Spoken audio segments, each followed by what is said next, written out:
Hi, so the second test between West Indies and Australia is over at Grenada, and if you had watched it and read the scorecard, you almost feel like getting a deja vu moment watching it or reading the scorecard because you feel that you have seen it all maybe somewhere in the past between the two sides, and then you realize, oh, you had watched it and you have seen the scorecard in the Barbados test, that is the first test barely a week back, and it was almost like a repeat or a replay or a carbon copy of that test match which was played out at Grenada.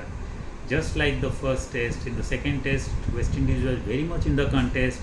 Their bowling was at the peak in the first innings. They created havoc among the batters of Australia, especially the frontline batters in both the tests, and really rattled Australian batting to dismiss them cheaply.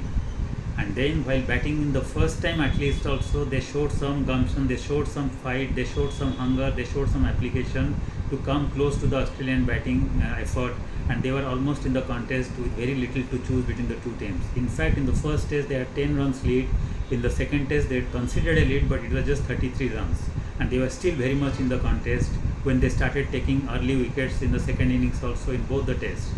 But that's where things started falling apart. In the first test, then the middle order and the lower middle order of Australia just snatched the game with a scruff of the neck and then ran away with the initiative. And that time, the heroes of the game were Travis Head in both the innings, and especially in the second innings, then Webster and then Alex Carey.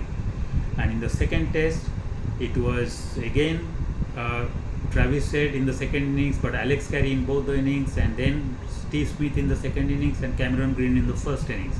So they had always a batter who could snatch the big moments and then allowed Australia that leverage to bank upon them and to try to snatch the initiative, and pushed West Indies out of the contest, especially in the third innings. And as a result, in the third innings, in the first test, they could score 310 on a tricky pitch and killed the contest for West Indies there itself by setting a target of 301. While in the second test, they scored much lesser, but on a very treacherous and tricky pitch, 243 was again a formidable score, if not a really invincible score or a very large score. It was still good enough because with the 33 runs lead, they had set a target of 277, and with the kind of West Indian batting effort that one has seen in the last few seasons in the fourth innings while chasing, the lack of application, the lack of skill, the lack of talent, the lack of temperament and technique, you never expect West Indies to have any chance to chase down 277, that too on a spicy pitch or a pitch with such uneven bounce and seam movement that one saw in Grenada. But what was actually sad, or what was really unfortunate, was the lack of application from the West Indian batters, who didn't even try to stretch the game to the fifth day. They just wanted to finish the game and walk away. They were as if saying, okay, we have lost the game, we have no fight in us, and they wanted to just finish the game as soon as possible. And that was reflected in their attitude, their application, their shot selection, right from the frontline batters till the tail-enders. Nobody had the effort to, or nobody had the intention to give a fight or try to test the Australian bowling, and that's how it ended.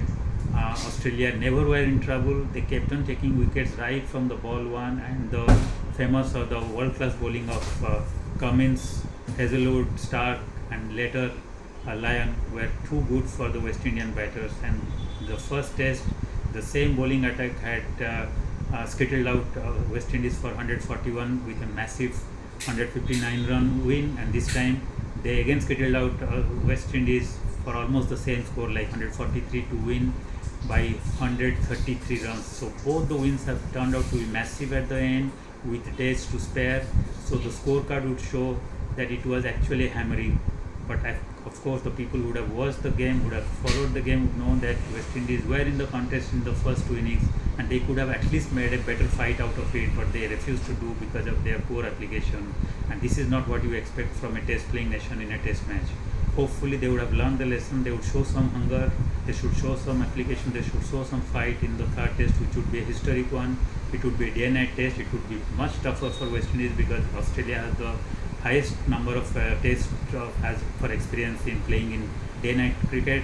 So they would be again trying to seize the initiative in the third test and go for a whitewash.